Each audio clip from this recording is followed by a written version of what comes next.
अब अगर आप आज इजराइल में आ या जा रहे हैं तो काफी परेशानी की उम्मीद करें। बेन गुरियन एयरपोर्ट के कर्मचारियों की अचानक हड़ताल ने गर्मियों के यात्रा सीजन के चरम पर चेक इन और उड़ानों को लगभग ठप कर दिया, जब कामकाजी हालातों को लेकर गुस्सा भड़क उठा। आज लगभग 650 उड़ानों और 1,07,000 यात्रियों के रवाना होने की उम्मीद थी। ये एयरपोर्ट का साल का सबसे व्यस्त दिन था, लेकिन इस अस्थायी हड़ताल के कारण आगमन और प्रस्थान में घंटों तक देरी होने की उम्मीद है। कर्मचारियों और प्रबंधन के बीच अब संचालन फिर से शुरू करने के लिए समझौता हो गया है, लेकिन हमारी जानकारी के अनुसार कई कर्मचारी अभी तक वापस नहीं लौटे हैं। अभी इसी वक्त वो स्थिति बदल भी सकती है, लेकिन हमारे साथ अब मार्क फेल्मन जुड़ रहे हैं। वो ज़ाइन टूर्स के सीईओ हैं। उनके पास यात्रियों के लिए ताजा जानकारी है कि उन्हें क्या उम्मीद करनी चाहिए। सबसे पहले मैं बस ये जानना चाहती हूँ कि हम इस स्थिति तक पहुंचे कैसे। कृपया हमारे लिए इसे समझाइए। हम जानते हैं कि एयरपोर्ट पे समस्या है। हमें पता है कि वहाँ कर्मचारियों की कमी है। मीडिया में और आपकी अपनी चैनल पर भी ऐसी खबरें आई हैं कि लोगों को अपना सामान देर से मिल रहा है या उनका सामान आ ही नहीं रहा है। तो हमें पता है कि स्टाफ की समस्या है। जो परेशान करने वाली बात है वो ये है कि हिस्टाड्रूट, जो कि वर्कर्स यूनियन है, उसने ये नहीं बताया कि वे क्या मांग रहे हैं। क्या वे 20% वेतन वृद्धि की मांग कर रहे हैं या वे 20% और कर्मचारियों की मांग कर रहे हैं। इसके बजाय उन्होंने साल के सबसे व्यस्त दिन पर बिना पूर्व सूचना की हड़ताल बुला ली। ठीक है, ये ढिठाई की एक नई परिभाषा है। इजरायली उपभोक्ताओं ने बहुत ज्यादा परेशानियां झेली हैं। आने वाले पर्यटकों की संख्या इतनी कम रही है कि चलो उनके लिए और भी ज्यादा समस्याएं पैदा कर दें। चलो ऐसी असमंजस की स्थिति पैदा कर दें कि लोगों को पता ही ना चले कि उनकी फ्लाइट उड़ान भरेगी या लैंड भी करेगी या नहीं, क्योंकि 90 मिनट तक एयरपोर्ट बंद रहा।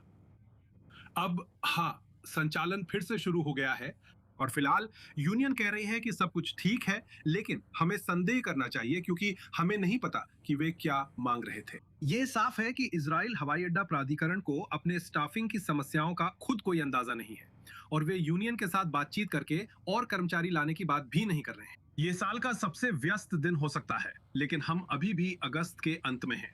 अगस्त के अंत तक और भी ज्यादा भीड़ होगी। जैसा कि हम सभी जानते हैं, 3 हफ्तों में प्रमुख यहूदी त्योहार आ रही हैं। सही है, मेरा मतलब है, मुझे लगता है कि इजराइल में जो सबसे हैरान करने वाली बात है वो ये है कि यहाँ सच में सिर्फ एक ही मुख्य अंतर्राष्ट्रीय हवाई अड्डा है।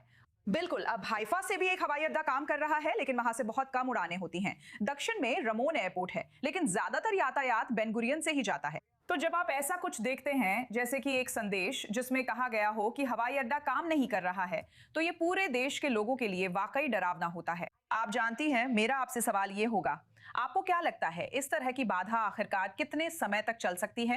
अभी जैसा आपने कहा, कोई समझौता हुआ है, लेकिन हमें इसकी पूरी जानकारी नहीं है। सवाल ये नहीं है कि ये खास बाधा आज रात 12 बजे तक खत्म हो जाएगी या नहीं। ठीक है, सवाल ये है कि अगर वे इसे फिर से रविवार, सोमवार, बुधवार या शुक्रवार को दोहराते हैं तो क्या होगा, क्योंकि कोई भी ये नहीं बता रहा कि उनकी मांगे क्या है। हमें बिल्कुल अंदाजा नहीं है कि क्या किया गया। हमें ये जरूर पता है, सौभाग्य से हमारे पास एक मजबूत श्रम न्यायालय है। ठीक है, और काम पर वापस लौटने का आदेश लगभग तुरंत ही जारी कर दिया जाएगा ताकि कर्मचारियों को वापस बुलाया जा सके।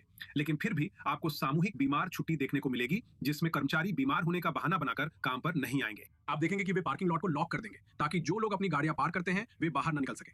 बहुत सारी शरारतें की जा सकती हैं और मांग सिर्फ यही नहीं होगी कि इसे नजरअंदाज कर दिया जाए, बल्कि यह भी होगी कि यूनियन जो मांग रही है उन समस्याओं का समाधान किया जाए। और हमें यह नहीं पता कि वे क्या मांग रहे हैं। किसी ने इसकी रिपोर्ट नहीं की है। तो आज के लिए सब ठीक है। मुझे कोई चिंता नहीं है कि लोग शब्बात से पहले अपनी मंजिल तक नहीं पहुंच पाएंगे। मैं किसी को यह वादा नहीं कर सकता कि आगे क्या होगा या सप्ताहांत में क्या होगा। मेरा मतलब है, मुझे लगता है कि बहुत से लोग जो इसे देख रहे हैं, खासकर वे जो अभी भी एयरपोर्ट पर फंसे हुए हैं, क्योंकि आप जानते हैं, हम में से कई किसी न किसी को जानते हैं जो अभी उस अफरा तफरी में है। क्या उन लोगों को कोई मुआवजा मिलेगा जिन्होंने अपनी फ्लाइट मिस कर दी है या जिन्होंने विदेश में बुक किए गए होटल की एक रात गवा दी है? हम पहले से जानते हैं कि युद्ध शुरू होने के बाद 7 अक्टूबर से इस देश से बाहर उड़ान भरना इजरायलियों के लिए कितना महंगा हो गया है। दुर्भाग्यवश नहीं, कोई भी यात्रा बीमा दैवीय आपदाओं या अनधिकृत हड़तालों को कवर नहीं करता। ठीक है, अगर एयरपोर्ट अथॉरिटी पर मुकदमा किया जाता है तो मुझे पूरा यकीन है कि वे इसे आसानी से टाल देंगे। क्या हिस्ट्री डूट के खिलाफ क्लास एक्शन मुकदमा होगा? इतनी छोटी कुछ घंटों की बाधा के लिए नहीं। अगर ये कई दिनों तक चलता तो हाँ, नुकसान की वजह से हर तरफ मुकदमे दायर हो रहे होते। लेकिन मेरे ज्यादातर ग्राहक मुझसे रोते हुए पूछ रहे थे कि वे कब निकल पाएंगे, लेकिन उनमें से ज्यादातर आज निकल जाएंगे। हमने एलएल के बारे में कोई रिपोर्ट नहीं सुनी कि उन्होंने हर तरफ फ्लाइट्स रद्द की हो, ना ही किया, ना ही हिस्टर एयर ने। दोपहर 2 बजे से शुरू होने का मतलब है कि सुबह और दोपहर की शुरुआत की सारी फ्लाइट्स निकल ली। और जो फ्लाइट्स आज मैं सही लैंड हूँ? करने वाली है, आज दोपहर में जो फ्लाइट्स लैंड करने वाली थी वे लैंड कर चुकी हैं। तो यही है बाधा। लेकिन ये उस स्तर तक नहीं पहुंचेगा जहां मुआवजा मिल सके। देखिए, मुझे कहना पड़ेगा कि हाल के वर्षों में इजराइल आना जाना वाकई बहुत झंझट भरा हो गया है। आपको कभी पता नहीं चलता कि आप बाहर जा पाएंगे या नहीं, या फिर वापस आ पाएंगे या नहीं। ये महंगा भी है। ये बस उसी में एक और परेशानी जुड़ गई है। तो उम्मीद है कि इसका कोई हल निकलेगा, कोई अच्छी खबर मिलेगी। और मैं सच में उम्मीद करती हूँ कि जो भी लोग एयरपोर्ट पर फंसे हैं वे आखिरकार अपने घर पहुंच जाएंगे। मार्क? अच्छा होगा अगर आने वाले समय में दाम कम हो जाए। हाँ, बिल्कुल। शायद वो भी नहीं होने वाला है। तो इसी के साथ दुर्भाग्यवश हमें शो खत्म करना होगा।